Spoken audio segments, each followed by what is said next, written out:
अलग अलग रहता है। फॉर एग्जाम्पल, जैसे कि मैं आपको एक कुछ छोटे छोटे एग्जाम्पल दिखाती हूँ जो कि आप अपनी डेली लाइफ में आप बोलते हैं। बेटा दिखाइए प्लीज। फर्स्ट है आपका राइट, RIGHT राइट, और सेकंड है आपका WRITE राइट। दोनों का प्रोनाउंसिएशन सेम है, हम दोनों को राइट बोल रहे हैं, लेकिन दोनों की स्पेलिंग अलग है कि एक है? और अलग को हम क्या बोलते हैं? डिफरेंट। क्या बोलते हैं? डिफरेंट। इस राइट का मतलब है सीधा, इस राइट का मतलब क्या है? सीधा। और इस राइट का मतलब क्या है? लिखना, यानी कि लिखना। जैसे मैं कहती हूँ ना बेटा राइट इट डाउन, कि आप लिखिए, स्टार्ट राइटिंग, लिखना शुरू करिए। तो इस राइट का मतलब क्या है? सीधा। और इस राइट का मतलब क्या है? लिखना। दोनों का प्रोनाउंसिएशन एक है कि अलग है? एक है, प्रोनाउंसिएशन एक है, लेकिन स्पेलिंग और मीनिंग अलग है। और जाहिर सी बात है कि जिस वर्ड की स्पेलिंग अलग हो जाती है तो उसका मीनिंग यानी कि जो अर्थ है वो भी अलग होगा। सेकंड वन, फ्लावर, और इसे भी हम बोलते हैं फ्लावर। कई सारे बच्चे, आप इसे क्या बोलते थे पहले? फ्लोर। आटा है ना, आटे को हम क्या बोलते हैं इंग्लिश में? फ्लावर। ठीक है, लेकिन दोनों की स्पेलिंग अलग है कि सेम है? यानी कि डिफरेंट, यानी कि डिफरेंट। इस फ्लोर का मतलब है आटा और इस फ्लावर का मतलब है फूल। फ्लावर मतलब आटा और फ्लावर मतलब फूल। ठीक है। थर्ड वन, अब एक तरफ आप देख सकते हैं वो कह रहा है चुप रहने के लिए, यानी कि बी क्वाइट। जैसे मैं आपको डेली कहती हूँ ना बेटा बी क्वाइट, और एक का मतलब है बी यानी कि मधुमक्खी। दोनों को हम प्रोनाउंसिएशन एक ही कर रहे हैं, यस और नो? लेकिन दोनों की स्पेलिंग अलग है।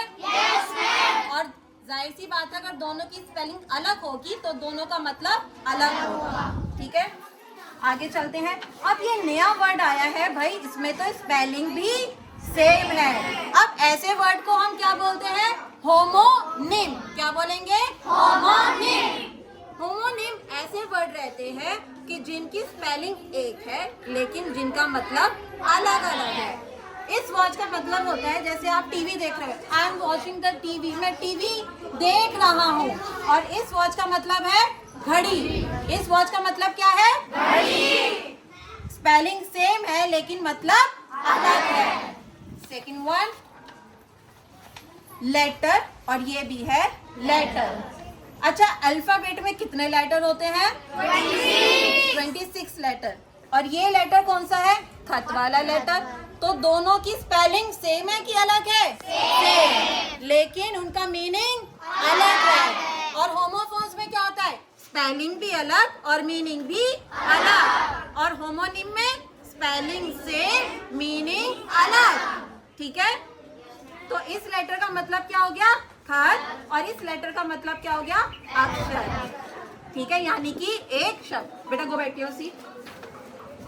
तो आपको समझ में आया होमोफोन और होमोनिम में क्या डिफरेंस होता है? नेक्स्ट क्लास में हम एक और वर्ड के बारे में पढ़ेंगे जिसका नेम है होमोग्राफ। अगर आपको ये दोनों वर्ड क्लियर हो गए तो आपको होमोग्राफ बड़ी ही इजीली समझ में आ जाएगा।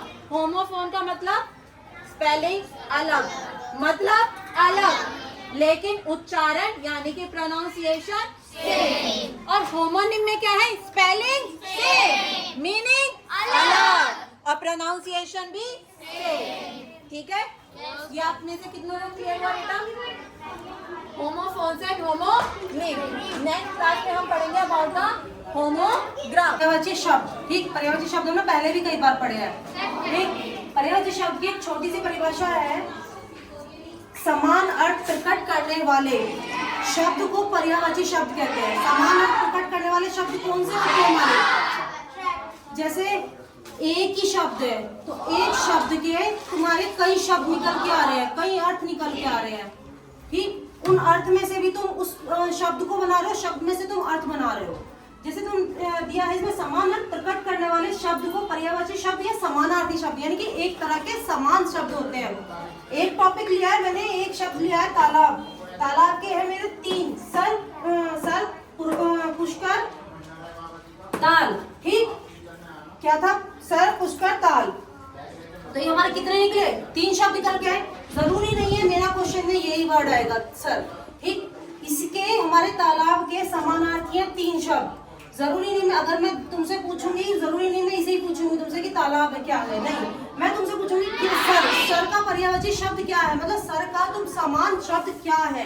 पर्यायवाची शब्द का होता है एक तरह से एक शब्द के कई सारे समान अर्थ जिसका अर्थ वही निकलता हो। तो सर का पर्यायवाची शब्द हम क्या बताएंगे, पुष्कर, ताल, तालाब। तो तालाब हमारा जो था क्वेश्चन में वो आंसर में आ गया, इसका मतलब क्वेश्चन का हमारा आंसर बन गया, आंसर का हमारा क्वेश्चन बन गया। लेकिन क्या था वो, क्वेश्चन तो हमारा सेम है, वही था। सर अगर मैं बोलूं पुष्कर, पुष्कर का हमें पर्यायवाची शब्द बताइए, पर्यायवाची शब्द कौन सा होता है, तालाब, ताल, सर। पुष्कर का कितना कौन सा होगा, तालाब, ताल और सर, हो गया। जरूरी नहीं था मैं इसे ही बोलूंगी तुमसे या तुम सबको इसी का आंसर देना है, नहीं। सेकंड है आता हमारा वायु। मैं पूछूंगी वायु का पर्यायवाची शब्द कौन सा होता है, वायु का पर्यायवाची शब्द, वायु का पर्यायवाची शब्द होता है पवन, समीर, हवा। अगर मैं तुमसे, मैं क्या कोई भी क्वेश्चन पुट अप करेगा कि हवा का पर्यायवाची शब्द क्या होता है, हवा का पर्यायवाची, तो तुम क्या बोलोगे, वायु, पवन, समीर, ठीक। ज्यादातर बोलने के लिए 2-2 आते हैं, पर मैं तुम्हारे 3-3 दिए क्योंकि तुम्हारे जरूरी नहीं है कि तुम्हारे 2 तीनों याद हो। 3 में से तुम अगर 2 भी याद करोगे तो भी चलेगा, पर कम से कम तीनों याद करोगे, 3 में से 2 तो याद निकलेंगे। क्लियर? मेरा क्वेश्चन होगा समीर, समीर का पर्यायवाची शब्द क्या है। पहला तो यही हो जाएगा जो तुमने लर्न किया हुआ है, हवा, ठीक। दूसरा वायु, हवा है, हवा को हम वायु बोलते हैं, सबको पता है, हम बोलेंगे बहुत जगह बोलते हैं हवा चल रही है, वायु चल रही है, ठीक। समीर बहुत तेज हो रखा है, तो ये चीज हमारी एक ही शब्द का कई शब्द निकल के आ गए। पहाड़, पहाड़ हम लोग बोलते हैं, पहाड़ को हम क्या कहते हैं, पर्वत भी बोलते हैं, तो पहाड़ का सेम शब्द हो गया पर्वत। जरूर नहीं हम पहाड़ का आंसर ही बोलेंगे, मैं पूछूंगी पर्वत का पर्यायवाची शब्द क्या है, पहाड़, ठीक। नग और भूधर, क्या था पहाड़ का, नग और भूधर। पहाड़ का नग, पर्वत और भूधर। पूछूंगी भूधर का क्या, भूधर बहुत कम बच्चों ने सुना है कि भूधर क्या होता है। भूधर को भी हम पहाड़, पर्वत ही बोलते हैं, ठीक। भूधर ये नया शब्द निकल के आया इसमें, भूधर को भी हम पहाड़ और पर्वत ही बोलते हैं, ठीक। भूधर को अगर पूछूं भूधर का तुम्हारा पर्यायवाची शब्द क्या है, तो तुम नॉर्मली बोल सकते हो दो कोई भी इजीली, पर्वत और पहाड़, ठीक, बोल सकते हो पर्वत और पहाड़। नेक्स्ट आता है समुद्र। समुद्र का पर्यायवाची शब्द सागर, जल्दी, सिंधु। देखो सागर, समुद्र, समुद्र में पानी होता है, होता है।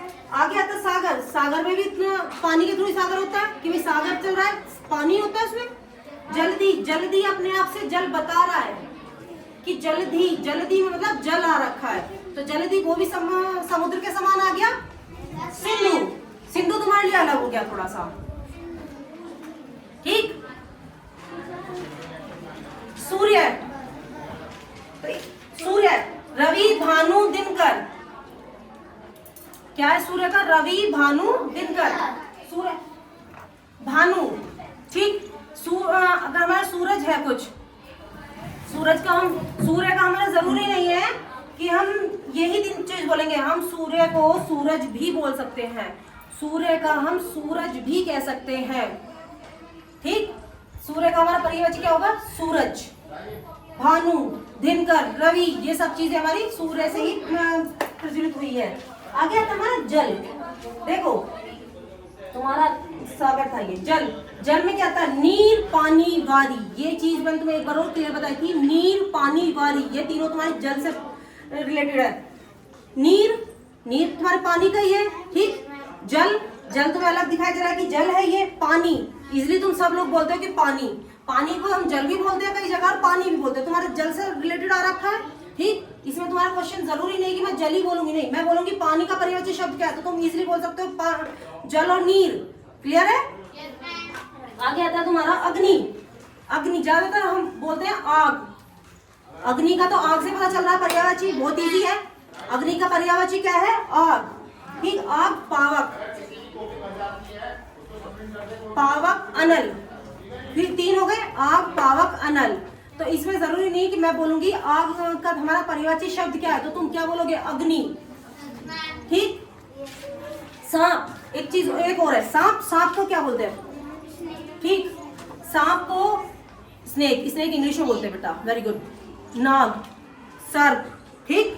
किसी को कोई दिक्कत, ओके, पूछ लूँ धीरे धीरे सभी से क्वेश्चन जो कोई बता सकता है? सिर्फ हेड्स अप करेंगे, कोई भी आवाज नहीं बोलेगा, ये आवाज नहीं करेगा फालतू। ओके, हवा का पर्यायवाची शब्द क्या है? कोई भी दो बताइए। यस निशांत, स्टैंड अप बेटा। वायु, पवन। Sit down. पवन का पर्यायवाची शब्द क्या है? नहीं, हाथ खड़े करेंगे सिर्फ, हैंड्स अप करेंगे और आवाज नहीं। यस प्रियांशु, स्टैंड अप बेटा। पवन का वायु समीर। देखो पवन का मैंने ये पूछा, वायु समीर, इसमें तुम इजीली हवा भी लगा सकते हो, ठीक? वायु में हवा भी आती है। सिट डाउन बेटा, वेरी गुड। ओके, सूर्य का पर्यायवाची शब्द क्या है? दर्शित, स्टैंड अप बेटा। रवि, भानु। भानु। और मैं पूछूं कि भानु का पर्यायवाची शब्द क्या है? रवि, सूर्य। वेरी गुड, ठीक है। जरूरी नहीं है जो मैंने क्वेश्चन में लिखा है मैं उसी क्वेश्चन को पूछूंगी, आंसर में से भी क्वेश्चन, क्योंकि ये समान अर्थ है सभी के। सिट डाउन बेटा। ठीक, आगे आता है हमारा अग्नि, यानी अग्नि का पर्यायवाची शब्द क्या है? कोई भी एक बता दो अग्नि का। यस दर्शित। आग। आग, आ गया वही चीज, अग्नि, आग, पावक, जो भी कुछ है ठीक इसी में ही आ गया। वेरी गुड, सिट डाउन बेटा। तालाब का पर्यायवाची शब्द क्या है? तालाब का कोई भी दो बताए, दो पर्यायवाची शब्द। मोहन, स्टैंड अप बेटा। सर। यस अतुल। सर और ताल, क्या है? सर और ताल। Very good, sit down. Turn है तो हिंदी के टर्न में आज हम सीखेंगे संज्ञा की परिभाषा, संज्ञा के उदाहरण। ठीक है, जैसे संज्ञा हमारी, संज्ञा की परिभाषा क्या होती है वो देखिए। किसी व्यक्ति, वस्तु, स्थान या जानवर के नाम को संज्ञा कहते हैं। तो संज्ञा की परिभाषा क्या होती है? किसी व्यक्ति, वस्तु, स्थान या जानवर के नाम को संज्ञा कहते हैं। ठीक है, जैसे उदाहरण है राम, मोहन, दिल्ली, आगरा, सेब, चीता आदि। तो बेटा ये संज्ञा के उदाहरण है। जैसे राम, राम किसी लड़के का नाम होगा, ठीक है ना। दिल्ली, दिल्ली कोई जगह का नाम होगा। शेर, शेर कोई जानवर का नाम होगा, ठीक है ना। तो उनमें से संज्ञा की जो परिभाषा होती है वो यही होती है कि किसी व्यक्ति, वस्तु, स्थान या जानवर के नाम को संज्ञा कहते हैं। जैसे निम्न शब्दों में से संज्ञा को लिखिए, निम्न शब्दों में से संज्ञा को, जैसे राम एक अच्छा लड़का है। राम कैसा लड़का है? अच्छा लड़का कौन है? अच्छा लड़का कौन है? संज्ञा क्या हुई हमारी? राम। संज्ञा शब्द क्या हुआ? आम खट्टे हैं। आम कैसे हैं? तो खट्टे कौन है? आम। खट्टे कौन है? तो संज्ञा शब्द क्या हुई? गंगा एक पवित्र नदी है। गंगा कैसी नदी है? तो एक बात बताएंगे, जो इसमें हम संज्ञा शब्द देखेंगे तो पवित्र नदी कौन है? पवित्र नदी कौन है? तो इसमें संज्ञा शब्द होगा हमारा गंगा। क्या होगा? चाय गर्म है। चाय कैसी है? अब आप एक बात सोचो, अगर इसमें से हम संज्ञा शब्द चुनेंगे तो एक बात बताओ आप, तो गर्म कौन है? गर्म कौन है? तो हमारी संज्ञा शब्द क्या होगी? चाय। संज्ञा शब्द क्या होगी? राधा मंदिर गई। राधा कहाँ गई? तो बड़ा एक बात बताओ, जब आप संज्ञा शब्द का चयन करोगे, संज्ञा शब्द देखोगे तो आप एक बात बताओगे, मंदिर कौन गया? मंदिर कौन गया? मंदिर कौन गया? तो संज्ञा शब्द क्या हुई हमारी? क्या हुई? समझ में आया सब बच्चों के? तो बेटा ये थी हमारी संज्ञा शब्द की परिभाषा और हमने इसमें सीखा कि संज्ञा शब्द कौन से होते हैं, ठीक है ना। कुछ उदाहरण देके हमने सीखा इसमें कि संज्ञा शब्द कौन से होते हैं, समझ में सभी के।